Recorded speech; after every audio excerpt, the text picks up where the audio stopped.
Hello, hello, hello. First video on the new channel. It's been a wild ride, but I finally decided what I want to do with this channel. I've been like a book nerd since I was like itty bitty, and I've always loved books, and it's always just been a huge part of my life.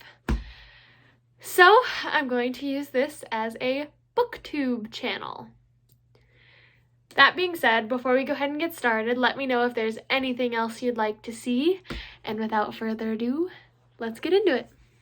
Okay, so the way we're going to do this is I'm going to show you the cover and read some, if not all, of the synopsis on the backside. Because I don't know anything about these books, really. I like to read going in completely blind. So yeah, let's get started. First up is One Last Stop by Casey McQuiston. Very fun author. If you've read Red, White, and Royal Blue, you will love this book so very much. For cynical 23-year-old August, moving to New York City is supposed to prove her right, that things like magic and cinematic love stories don't exist, and the only smart way to go through life is alone. She can't imagine how waiting tables at a 24-hour pancake diner and moving in with too many weird roommates could possibly change that. And there is certainly no chance of her subway commute being anything more than a daily trudge through boredom and electrical failures. But then, there's this gorgeous girl on the train, Jane. Dazzling, charming, mysterious, impossible Jane. Jane with her rough edges and swoopy hair and soft smile, showing up in a leather jacket to save August's morning when she needs it most. August's subway crush becomes the best part of her day, but pretty soon she discovers there's one big problem. Jane doesn't just look like an old-school punk rocker. She's literally displaced in time from the 1970s, and August is going to have to use everything she tried to leave in her own past to help Jane. Maybe it's time to start believing in some things, after all. I'm so excited to finish this book. So excited. Okay. Next book on my list is Verity by Colleen Hoover. I love Colleen Hoover. I've only read one Colleen Hoover book, and I only own 3. I want more so very badly. They're just so hard to find. But yeah. So this one is Verity. Loan Ashley is a struggling writer on the brink of financial ruin when she accepts the job offer of a lifetime. Jeremy Crawford, husband of best-selling author Verity Crawford, has hired Loan to complete the remaining books in a successful series his injured wife is unable to finish. Loan arrives at the Crawford home, ready to sort through years of Verity's notes and outlines, hoping to find enough material to get her started. What Loan doesn't expect to uncover in the chaotic office is an unfinished autobiography Verity never intended for anyone to read. Page after page of bone-chilling admissions, including Verity's recollection of the night their family was forever altered. Ooh. Loan decides to keep the manuscript hidden from Jeremy, knowing its contents would devastate the already grieving father. But as Loan's feelings for Jeremy began to intensify, she recognizes all the ways she could benefit if he were to read his wife's words. After all, no matter how devoted Jeremy is to his injured wife, a truth this horrifying would make it impossible for him to continue to love her. Whoa. That's aggressive. That's a lot. Okay. Third book on my TBR is November 9 by Colleen Hoover. Very excited about this book. So excited to read this book. So excited. Fallon meets Ben, an aspiring novelist, the day of her scheduled cross-country move. Their untimely attraction leads them to spend Fallon's last day in LA together, and her eventful life becomes the creative inspiration Ben has always sought for his novel. Over time, and amidst the various relationships and tribulations of their own separate lives, they continue to meet on the same date every year, until one day Fallon becomes unsure if Ben has been telling her the truth or fabricating a perfect reality for the sake of the ultimate plot twist. Can Ben's relationship with Fallon, and simultaneously his novel, be considered a love story if it ends in heartbreak? Ooh.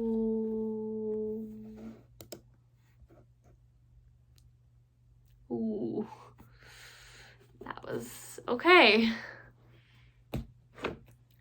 Next book on my TBR for this month is A Good Girl's Guide to Murder by Holly Jackson.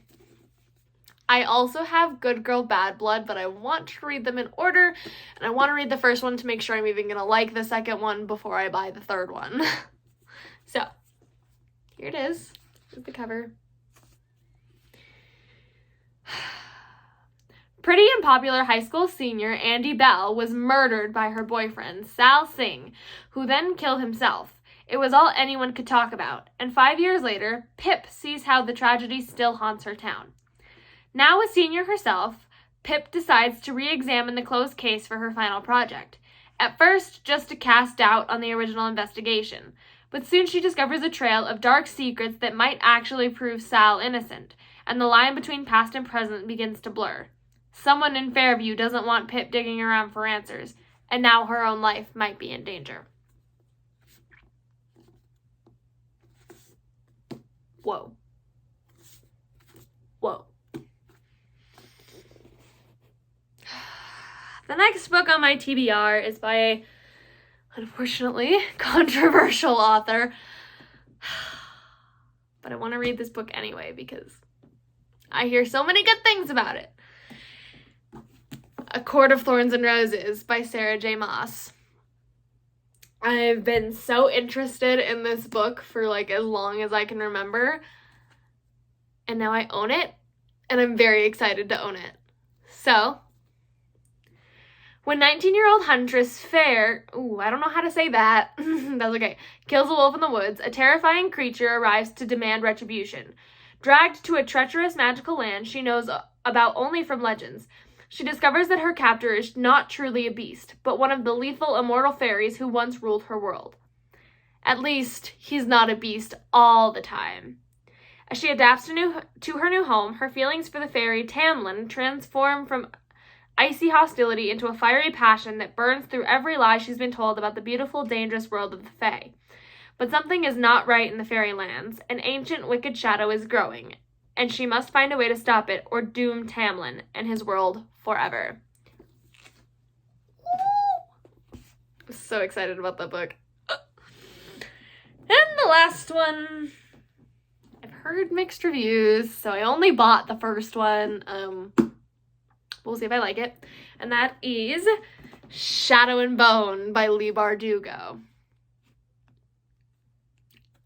I'm intrigued, I'm excited, I'm a lot of things about this book.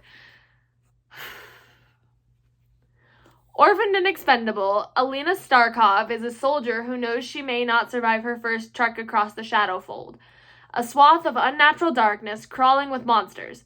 But when her regiment is attacked, Alina unleashes dormant magic not even she knew she possessed. Now Alina will enter a lavish world of royalty and intrigue as she trains with the Grisha, her country's magical military elite, and falls under the spell of their notorious leader, the Darkling. He believes Alina can summon a force capable of destroying the Shadowfold and reuniting their war-ravaged country, but only if she can master her untamed gift. As the threat to the kingdom mounts and Alina unlocks the secrets of her past, she will make a dangerous discovery that could threaten all she loves in the very future of a nation. Ooh. Okay. So, that is all of the books on my November TBR. I'm very excited. I really, really hope I get to all of these. And yeah. If you have any book recommendations, video ideas, or anything of the sort, leave them down in the comments, and I'll see y'all next time.